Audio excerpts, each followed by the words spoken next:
Cool. So thanks a lot. Good afternoon, everyone. And on behalf of the Earth Institute, welcome to this session. Thanks very much, Katrina, for all your great work in organising the event, as many others. And thanks everyone also for participating and for joining us to hear about the Interreg programme. So it's a very interesting scheme that's evolved considerably over the years and offers great opportunities for interdisciplinary collaborative work with an emphasis on societal engagement and impact, and as such it aligns very well with the philosophy of the Earth Institute. So I'm really delighted that we're hosting this event today. It's actually less restrictive than it used to be in terms of match funding, and it has a much higher success rate than the framework programs and indeed most other funding programs of any kind. So it's really well worth considering. So I'm looking forward to hearing more from Brendan about the details of the next iteration of the program. So thanks very much again, and I look forward to the rest of the event.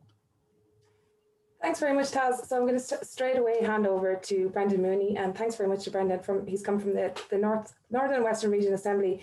He's the national contact point for Interreg for the Northern Periphery and Arctic region and the Atlantic Area region. And he's just going to talk to us about the sort of the next round of funding and some of the recent policy shifts that we've seen in relation to Interreg. Thank you, Brendan.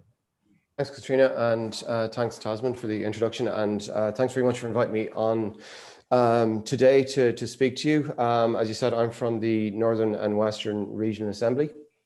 We are based in Balladreen and Roscommon, and I suppose before we just go into it, just tell you a little bit about ourselves. There are 3 regional assemblies in the country, and we're very much involved in policy and finances of the region. So we would have drafted the Regional Spatial and Economic Strategy, which would be the regional strategy linking into the Ireland 2040 plan. We're the national contact point, or I'm the national contact point for 3 European Interreg programs, Northern Periphery and Arctic and Atlantic Area, which I'll talk to you about today. And we're also the managing authority of the ERDF Regional Operational Programme. And finally, we act as a platform for collaboration, knowledge transfer, and regional economic development.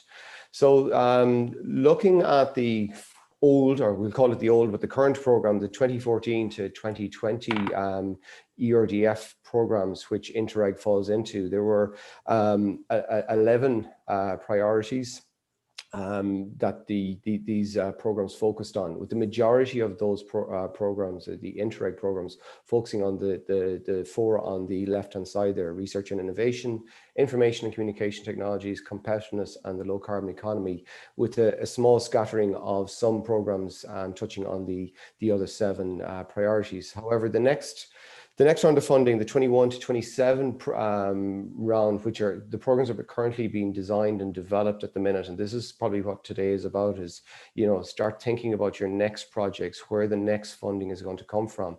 So the 11 objectives have been consolidated down to 5. There are smarter Europe, a greener Europe, a more connected Europe, a more social Europe, and a Europe closer to its citizens. And finally, each Interreg program will also have one other priority, which will be it's called an Interreg specific objective. And from my work to date, pretty much all the Interreg programs will be going for better internet governance. There's a choice there of better internet governance or a safer and more secure Europe. Most of the programs, or all of the programs that I've seen so far, are focusing on the better Interreg governance. So taking a closer look then at the 5 Brendan, priorities. can I just interrupt you just for 1 second? There's there's an error message appearing on the screen. I wonder, is that on your window? Share that. It is appearing on my screen, but it's not my. Yeah. It's not I'm not sure what's causing it.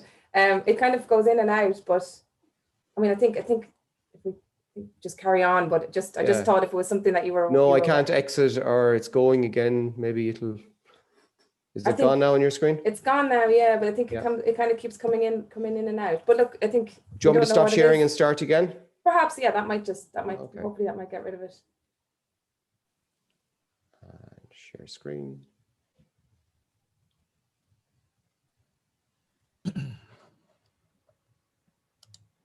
Hopefully that will be it. Turn on and turn it off. Isn't that what they say with computers? Is the problem. Classic advice. Yeah. So as I was saying, there's 5 key priority focuses for the next round of ERDF funding. So about a year ago, the Commission would have written to each of the Interreg programs and given them what's known as an orientation. So where where does the Commission think the funding should focus on in the next round of funding. And there's a clear linkage to Priority 1, Smarter Europe, and Priority 2. So I would suspect the majority of the funding from an Interreg perspective to focus on Priority 1 and Priority 2.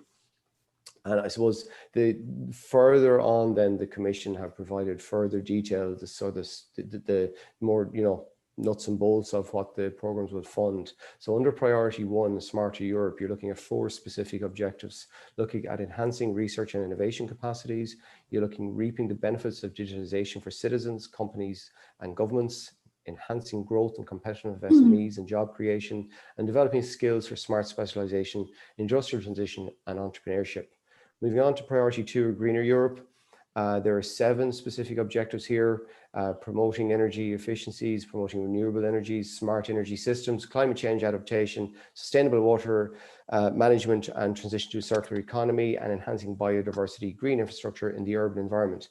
Now the programs, I'm not going to go through each of the priorities and the specific objectives, but I suppose for the first 2, because they're the most important for Interreg, I said I'd mention each of the specific objectives.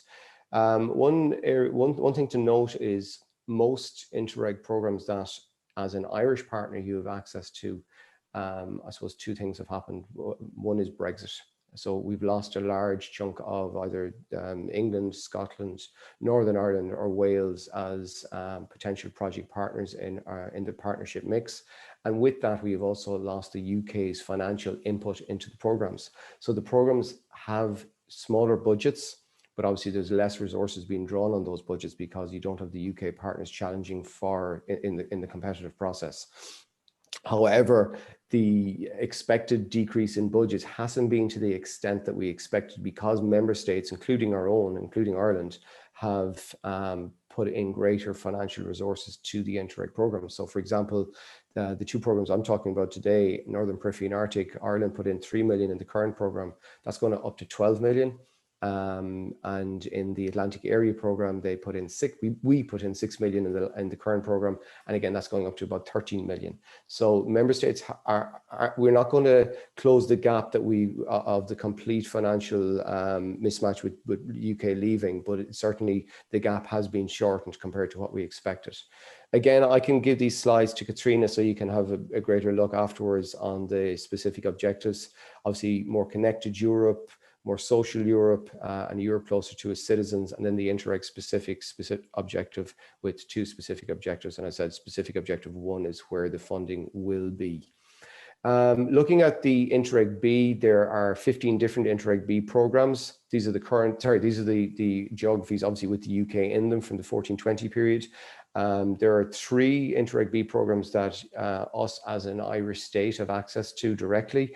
The Atlantic Area, Northern Periphery and Arctic, and Northwest Europe.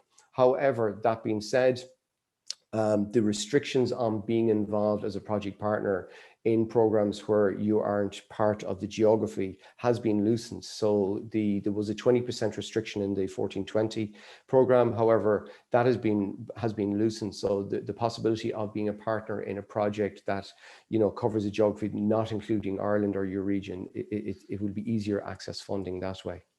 Looking at the Northern Periphery and Arctic, this is the current program, and as you can see, it focused on innovation, entrepreneurship, renewable energy, and natural and cultural heritage. And if you look at the geography, we're missing Scotland and Northern Ireland. However, when the program goes into the Commission for designation, it will be as is without the UK, but there will be the inclusion of Russia as a project geography, and also the possibility of Canada, also part of Canada, Nova Scotia, as part of the project area as well. So moving on to, and again, this is all under negotiation. This hasn't been agreed yet. These programs haven't been designated, but to give you a flavor for where I think the funding is going to go and the schemes that's going to be funded in these programs, these slides will show you that. So priority 1, strengthening the innovation capacity for resilience and attracting MPA communities, developing and enhancing research and innovation capacities and the uptake of advanced technologies,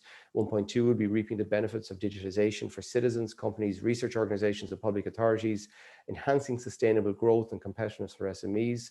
And moving on then to priority 2, strengthening the capacity for climate change adaptation and resources sufficient in the MPA communities. So again, promoting energy efficiencies, climate change adaptation, and the circular and resource efficiency economies.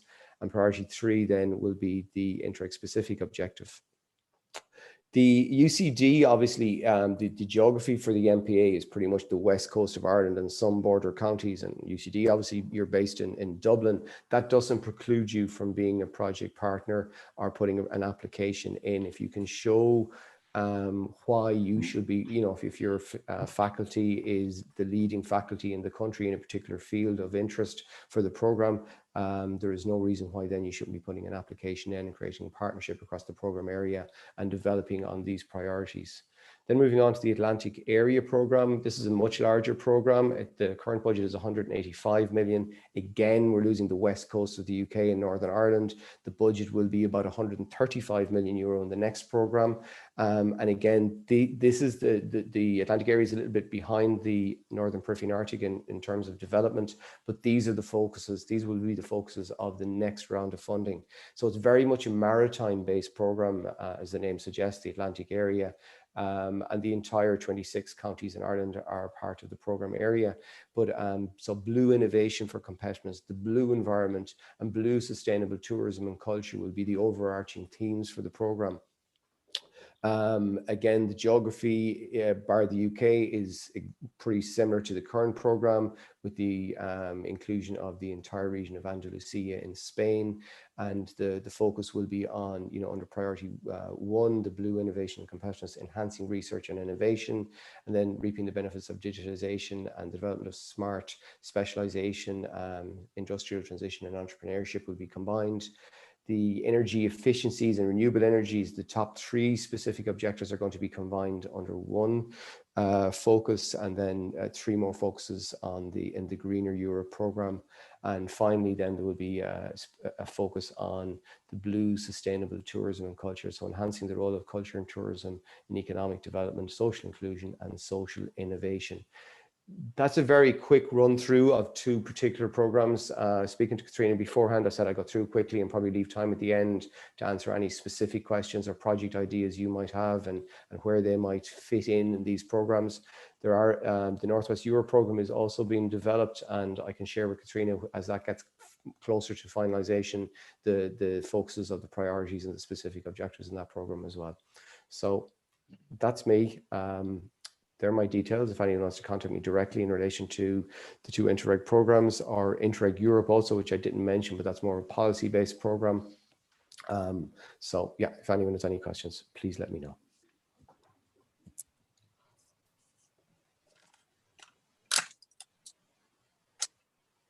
You're on mute there, Katrina. Is it 10 or 5, isn't it, for that? Trying to keep track.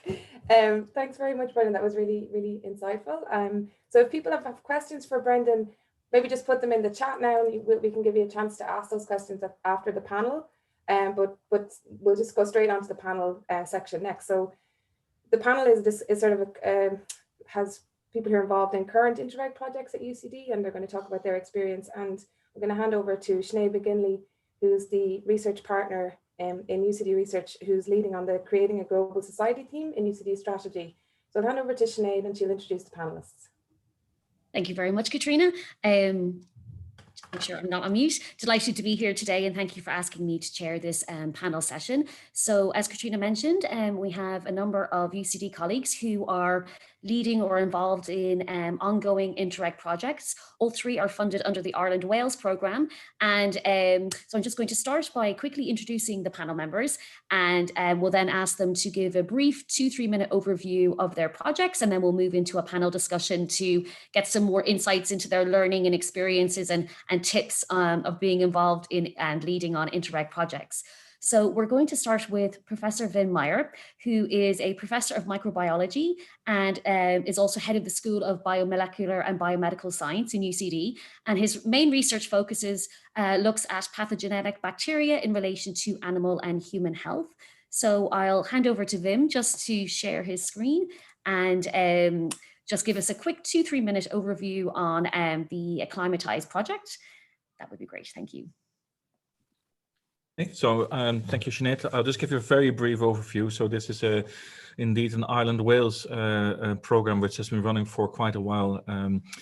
The partnership is on the one hand UCD in Ireland with a number of stakeholders like Dublin City Council, the Leary County Council, Fingal County Council, and Irish Water and EPA, and also Waterways Ireland. And on the other hand, we have Aberystwyth on the Welsh side. The point of this slide is that for a successful Interreg program, you usually need to have stakeholders that are interested in the immediate applications of this. As you can see, it is a longer project, so we had an extension, so we will be in business for about 7 years, and this is quite significant funding. The aim of this slide is to show you the diversity. So you see John O'Sullivan and Greg O'Hare and myself, of 3 different schools with very different backgrounds coming together to deliver the Acclimatise program. And of course, we have then also the people, postdoctoral researchers, research assistants, and so on from the various schools, again, coming together with very different backgrounds to deliver it. So that was an Ireland Wales program. We also, which just finished in December last year, is an Interreg program with Northern Ireland and Scotland. So there's the EU Swim project. And what you see is the same people again, Greg O'Hare, John O'Sullivan, myself, and Pat, again from the same 3 schools, interdisciplinary research coming together to deliver this. Now, the Interreg programs, because they are highly applicable and immediately generate results that can be used, are usually in the public media. So there is a lot of attention from media and stuff. If you look at Acclimatise, what does it do? It fits in with, as the name implies, climate change, but also it addresses immediate concerns in relation to contamination of rivers and streams and the impact of climate change. And certainly the first part has the attention of our stakeholders, which is why they are involved and contribute to match funding. In Wales, we look at at rural areas or rural bathing waters, water quality. And in Ireland, we look at Dublin Bay as an example of urban bathing waters. And the point is to look at fecal contamination. So we have 6-7 years of research focusing on Dublin Bay. Immediately, we look at the current pressures and suggest methods to resolve these. And again, that's why you need stakeholders that are interested in this. And then based on that, we will determine how climate change affects the inputs of pollution. And then the point of this slide is not to show you the complexity, because it's not all that complex, but programs like this will branch out because they run for a longer period of time. So it gives you the opportunity to develop additional programs that are related to your Interreg. In our case, it's antimicrobial resistance, and then wastewater surveillance in relation to SARS-CoV-2. And this is just to show you the team. So it's a very wonderful team to work with. So I encourage you to get involved in Interreg. Thank you. Okay, thank you very much, Vin, for that summary of Acclimatise. So we'll move on now to Dr. Philip Crowe, who will speak about the CCAT project, which stands for Coastal Communities Adapting Together. And Philip is an assistant professor in the School of Architecture, Planning and Environmental Policy in UCD, and is also co-founder of the UCD Centre for Irish Towns. And Philip's main research interests include urban resilience, identification of appropriate and complementary ethical perspectives, and the implications for building and urban design and planning. So I'll hand over to Philip to give us a brief whistle-stop tour of CCAT. Okay, thanks very much, Sinead. I will give a very brief whistle-stop tour. I'm literally going to scroll down the screen. So CCAT is very much smaller than Acclimatise, so there's obviously great variance and scale of these projects under Interreg. We're a 2-year pilot project, which is an option you have when you apply. We will be ending at the end of this year, in November 2021. It's Ireland Wales again, and it's based in the School of Landscape Architecture in UCD. So the senior responsible officer is Dr. Karen Foley. And ultimately, CCAT is about exploring how to engage coastal communities with change, specifically with adaptation to climate change, and specifically using digital technologies. So this presentation, hopefully, which will work, is an example of using not a new technology, but a slightly different technology. This is story maps. So just to give you some core facts about the project, that's the scale of the funding. It's over 2 years. We have 6 partners in Ireland and Wales. We have 3 research institutions, UCD, UCC and Cardiff University. And then we have a trust port, a coastal forum in Wales. And then we have a local authority, which is Fingal. And we're basically focused on building adaptive capacity through citizen engagement using participatory activities, sort of taking the idea that if people participate in an activity, they will you result in a better, deeper engagement. And we're using things like participatory mapping or geogames and geodesign, which I'll look at just in a second. And we converted entirely to digital once COVID hit, because obviously most of this project has been under the conditions of COVID and under lockdown restrictions. So we have 2 case study areas, one in Ireland, one in Wales, obviously, and they have very different challenges, I suppose, that the project is looking at. As Wim says, we're dealing with challenges that are very much in the public domain, very much in the media. So just to show you where those are. So the case study area in Ireland is in Portrane. And the issues there for the state body, which is Fingal County Council, are to do with the fact there's no coastal management policy in Ireland. The local authority is very limited in what it can do, and there's illegal dumping. And how do you manage coastal erosion? Basically, it's happening at a very fast rate in that location. When we go over then to Pembrokeshire in southwest Wales, they have very different challenges. They have an extraordinary historic dockyard that's being converted to being a sort of centre for marine renewables. There's a whole community engagement aspect to that.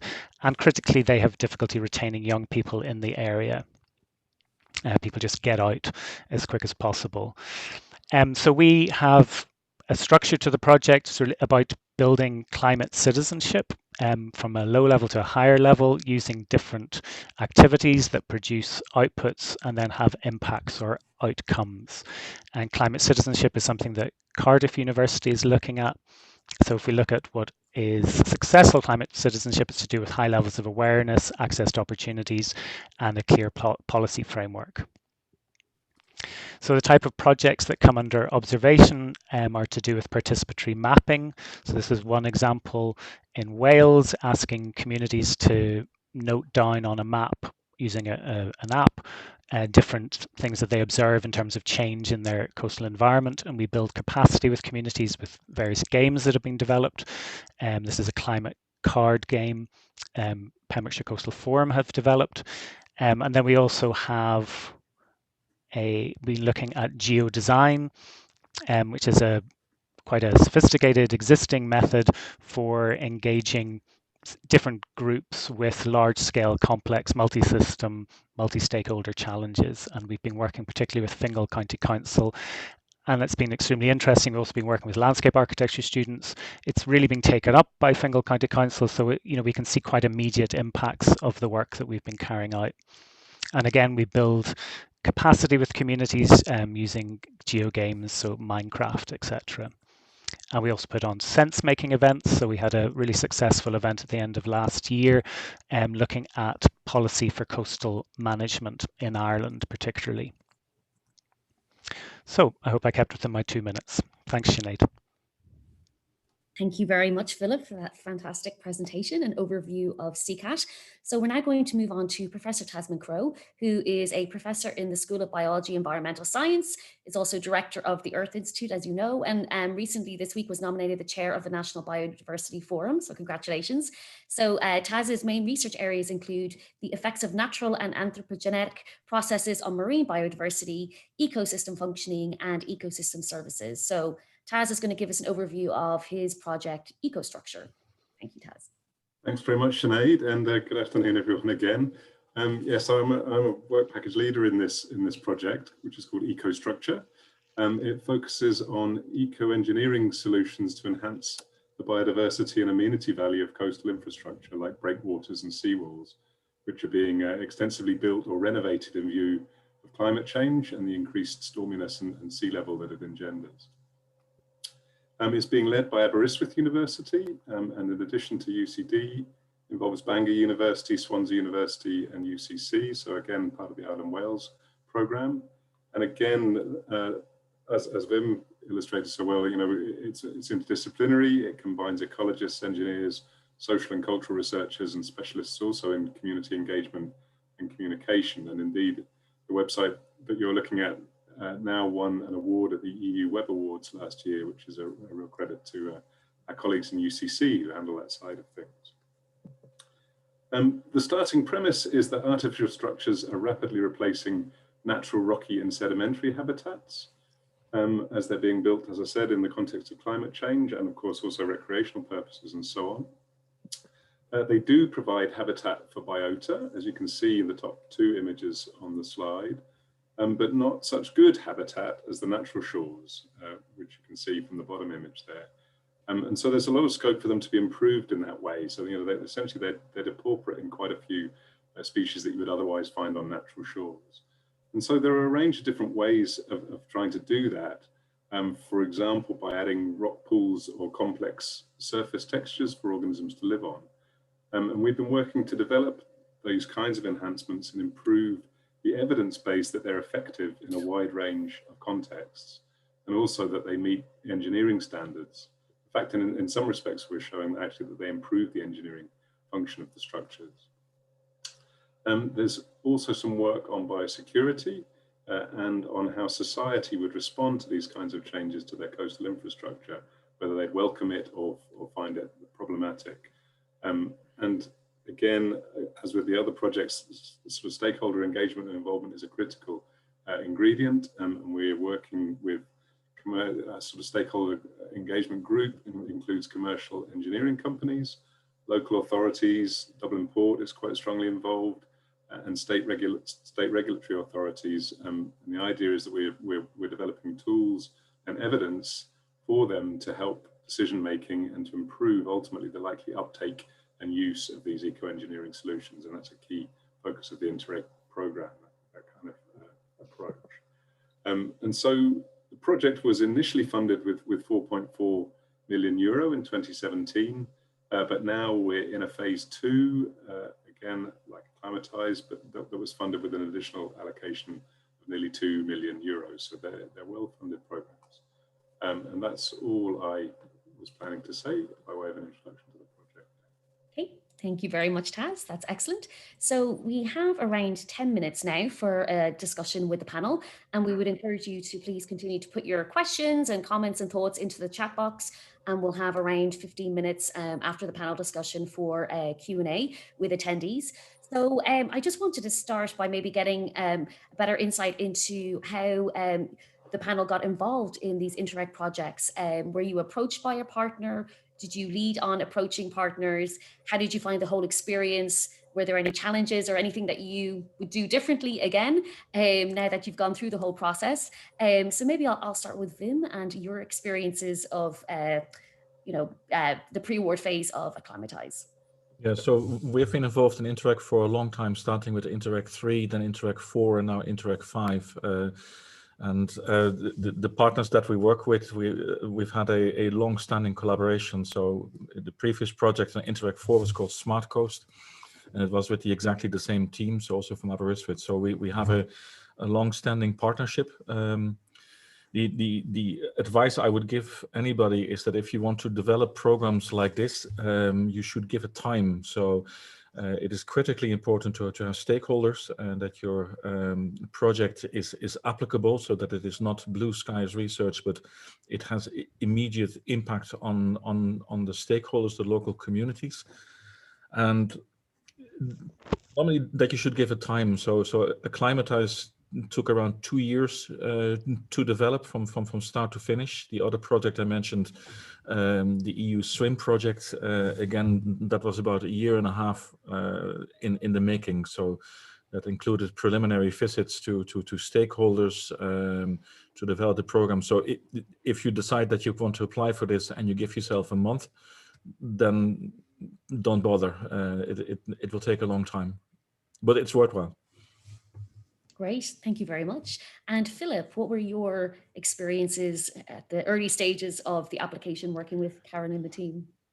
Okay, well, I have to think back quite a long way, because I think we started this in about 2015 and the project itself started in 2019. So we had quite a long period, and it came, we are the lead on it. So it came out of myself and Aoife Corcoran, who we were both doing PhDs under the Tourist project, which is an FP7, EU FP7. And I think Louise Dunn had been to who's an APEP, had been to a session, I suppose, like this, and she had mentioned to us that there were funding opportunities that were similar to the type of work that we were doing, which was in community engagement and participatory engagement. And so there was a guy in UCD, Simon Bailey, who's no longer in UCD, who was looking after the Interreg programs, I suppose. So we started a dialogue with him and figured out, which stream would work, which specific objective, which priority access, etc. And we built it up from there. And it was quite challenging. I think the biggest challenge was getting partners. So I think we got good contacts from UCD Research, from Simon. And I think we started out really with the contacts in UCC in particular and Pembrokeshire Coastal Forum. And they led to contacts with Cardiff University. And then we had our own contacts with Jerry Clabby at the time in Fingal County Council. But we did have challenges getting another state body in Wales. They were all very cautious. So we tried Pembrokeshire County Council, we tried Pembrokeshire Coastal National Park, or some variant on those words. And it took a while for us to secure those partners. But we managed it through introductions, but also constantly having to persuade people to get involved. So I spent a lot of time on long phone calls trying to persuade people this was a good idea. And I'd be pretty confident if you were to ask the partners now, because we have a really great team. It's a great size of project. It's really productive. I'd say they're all pleased that they're involved with it, but there was certainly hesitancy, particularly from the Welsh side in the beginning. So it certainly seems that, as Vin mentioned, and yourself, Philip, as well, that there's a real need for the long lead-in time and preparation, building those relationships and links, and, as you say, having those long conversations to get the team established. And Yes. Kaz, what was your experiences of EcoStructure? Yeah, absolutely. I'd fully agree with that kind of long lead time. Although in my particular case, and the two, I've been involved in 3 proposals, one of which went forward, and in each case actually I was approached and asked to get involved, so that was comparatively straightforward. Although then the process of involving stakeholder organizations and getting the group together was a protracted process for us as well. And the thing that I would add, I guess, is that we really benefited throughout that process by a dialogue with the National Contact Point to help clarify some of the eligibility rules in the program and so on. So there were a couple of partners that we had approached, and it turned out that they weren't eligible because there was going to be a commercial benefit to them, for instance. So we learned as we went along. And the other thing that I would say is that the initial step in the application process is very short and succinct, and that's a huge benefit of the program. Once you get past that step, you have a fairly good chance of success, and that, yeah, as I say, that step doesn't require a huge amount of writing and effort. But once you get past that step, the subsequent stages in the proposal writing are quite substantial, and they do involve different kinds of information than you might normally write for other kinds of proposals. So there's less on the technical aspects and the science, the science and the context, setting the scene in research terms, but much more in terms of establishing the context in terms of policy at EU, national and local level, and pathways to impact and so on need to be much more fully thought through. So it's kind of a different process from other programs. So that takes a bit of adjustment and new research. And that's very interesting. And that leads on nicely to my next question, which was to ask about how this, the Interreg programme, I suppose, differs to other national and EU projects. So Taz, you touched on the point there about the application process, quite a different focus and attention. What were your experiences, Vim and Philip, of the application process and how it differs to other kind of more national programmes or other EU programmes? Did you have any kind of surprises or, you know, kind of, I suppose, learnings from the approach that maybe was different?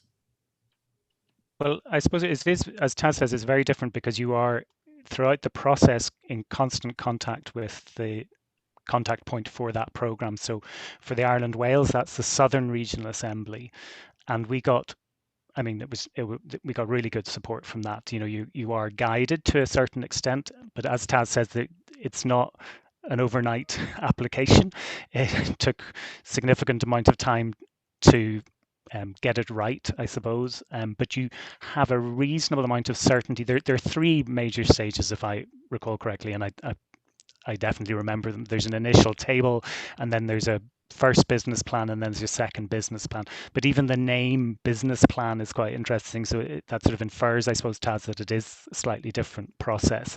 And there's a lot of procedural things and a lot of, you know, what's the existing policy, anything that's related to it, what are the existing projects that have been in the same space, and you have to really get underneath those. So that's quite different to something like the recent Green Deal call or the Horizon Europe ones coming up. And this constant contact with the people that know what is needed and know how to get a successful application through is different. But so you don't have the sort of gamble maybe of the Horizon Europe ones to the same extent, but you then, the flip side is that it's not a painful process, but it's a more protracted process. And, you know, it's, oh, well, we've got here, and then you've got to find out what's needed for the next stage. And in our case, it took, I'd need to look, but I'd say a couple of years to get through those three stages. Oh, okay. And Vim, any thoughts yourself on the process and how it compares to other national and EU programs? Well, I agree with Taz and Philip. The application process is completely different. So once you get through the first stages, then you have a fair chance of success. And there's indeed a constant dialogue with the development officer who will provide guidance to get in. Now, as Philip said, the process itself is very protracted. There's less emphasis on actually the what you want to do, like from a scientific point of view, but there is a huge emphasis on how it aligns with national priorities, EU priorities. So I found myself reading the EU directives, national laws, and what have you, just to look at alignments, and that took a long time. The total acclimatized application, including the appendices, is I think around 600 pages. Without appendices, it's far less, by the way. So it's only like 150 or so. So it takes a long time.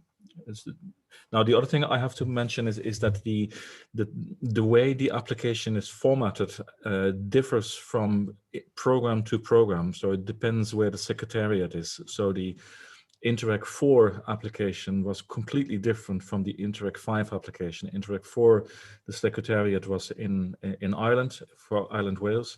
The Interreg 5, it was in Wales. For the Interreg 3, in which I was involved, it was in the UK, and again the format was completely different. So whoever has the chair, if you like, they define what the application process will be. So the EU Ireland, sorry, so the Interreg Ireland, Northern Ireland, Scotland, which was run by the SEUPB in Northern Ireland, again had a completely different format and set of rules than Ireland Wales. So it varies from program to program. It's good to know. So yeah, you can look at past, you know, kind of examples, but you need to know that it may change. Great tips and advice there. Thank you. So once you've been awarded the project, what were your experiences of actually running the project? You know, in terms of reporting, any learnings from that, any advice or tips you can share to interested applicants in terms of the post-award process and the requirements of reporting and all of those other things that come with the project. And maybe I'll go to you, Taz, if that's okay. Yeah, so Obviously, fundamentally, it's a very positive experience, as I think both Philip and Wim have alluded to. You take the time, you establish a good partnership, and there's a really rewarding research process there, and it's a great opportunity to do a substantial body of work and make sure that it has some impact, So from that very much not a day you need to be working, and I'm happy you don't have to work. I actually I think someone's got a microphone that needs muting. I actually meant, but yeah. Katrina, maybe can you?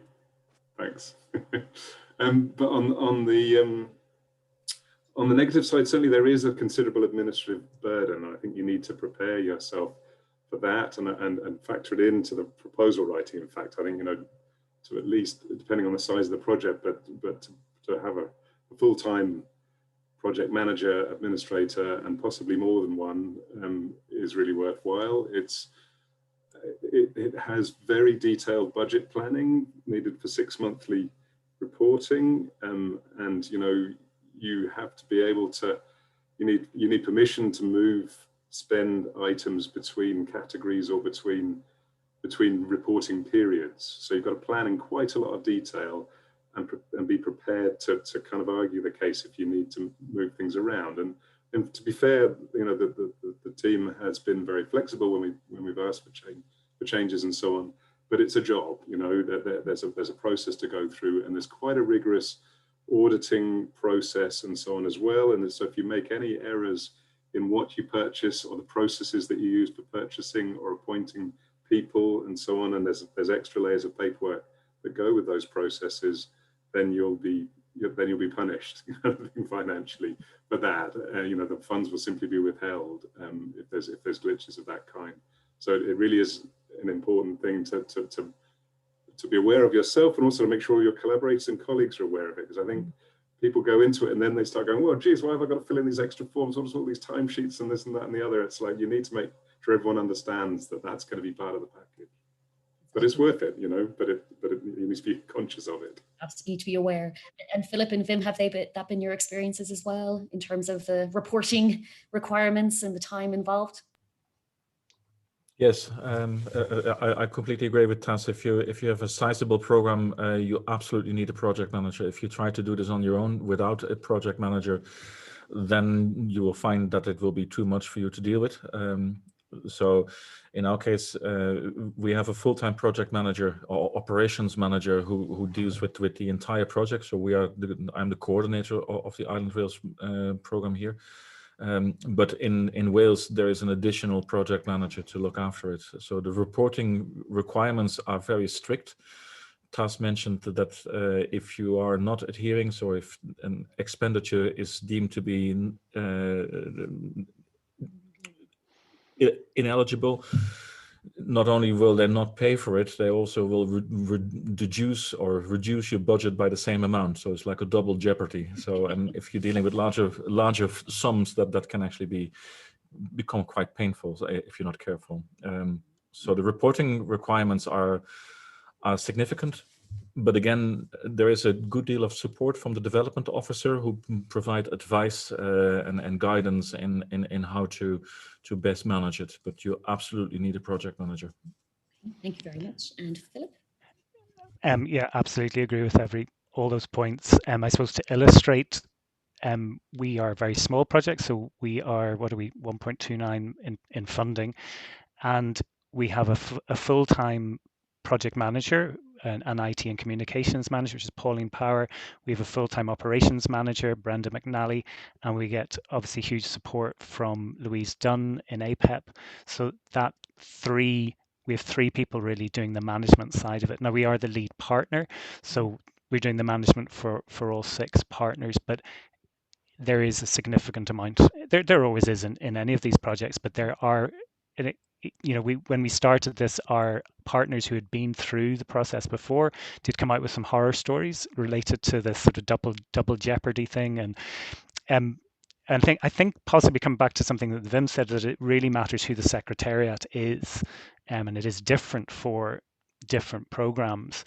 So in our case, it's a very much an accountancy approach, and not so much maybe on the science side of it. So once you remember that and you put the processes in place, the procedures in place, and you have really good people like we have managing it, should be okay, but you're still slightly on tenterhooks because there are a lot of places you can fall down. So the key tip and insight there really is that it's very important to build in that management operations team when critical. Yeah, it's essential. Great. Before we wrap up the panel discussion and move on to the Q&A, I just wanted to get a final thought from each of our panel members on what you think has been the main benefit for you personally in being involved or leading on one of the Interreg projects. Maybe I'll start with Vim, if that's okay. I think the main benefit that I find is that we have a wonderful interdisciplinary team. Like it's civil engineers, computer scientists, molecular biologists. We have zoologists, environmental biologists. So it's an opportunity to look at a project from multiple angles, and then our collaborators in Wales bring a lot to the table. So it's a fantastic project. Great, thank you, Taz. Yeah, no, I'd echo that, and also I guess the other real pleasure I think is working quite closely with stakeholders and having a really positive interaction with them, because you're working very actively to try to work with them and to deliver something of value to them, and you adapt what you're doing specifically to make sure there's a good fit there. So it's rewarding in that respect as well. Great. Yeah, I think the transdisciplinary aspect of it is particularly enjoyable. We're working with obviously a variety of different partners. I suppose the thing that stands out to me relative to larger projects that I've been on is the scale aspect. That it's certainly our project is I appreciate it's smaller than the others, but they tend to be smaller than the Horizon 2020. There's something manageable, there's something intimate, there's something, you can communicate better. And I think we work extremely well, and even between the projects. So, I mean, I was involved with EcoStruxure for a period, so I learned a lot there. But also Vim and Joanne, who's project managing there, has been extremely helpful. So we're learning a lot between the projects in UCD. And I think it has been a very satisfying process because we created it, we've seen it through, and so coming out of a PhD, being able to manage something like that, which we would not have been able to manage, myself and Aoife, Horizon 2020, that's too ambitious, but somehow this was manageable, and it's very satisfying to see how the project has evolved. Particularly, we have 8 people employed full time, how they have influenced, even in this very short space of time, how the project has evolved and opened up new opportunities and new areas that we hope to get future funding for. That's why I've been listening attentively to Brendan there to see if there's any more. So, I mean, I think it's a good sign that we're all extremely interested in what opportunities exist in the Interreg going forward. Absolutely. Thank you very much. So I just want to thank again Taz, Vim and Philip for sharing your experiences and learning and insights and tips on being involved in Interreg projects. So thank you again for your time. And I'm going to hand back over to Katrina now, who's going to chair the Q&A session. Thank you.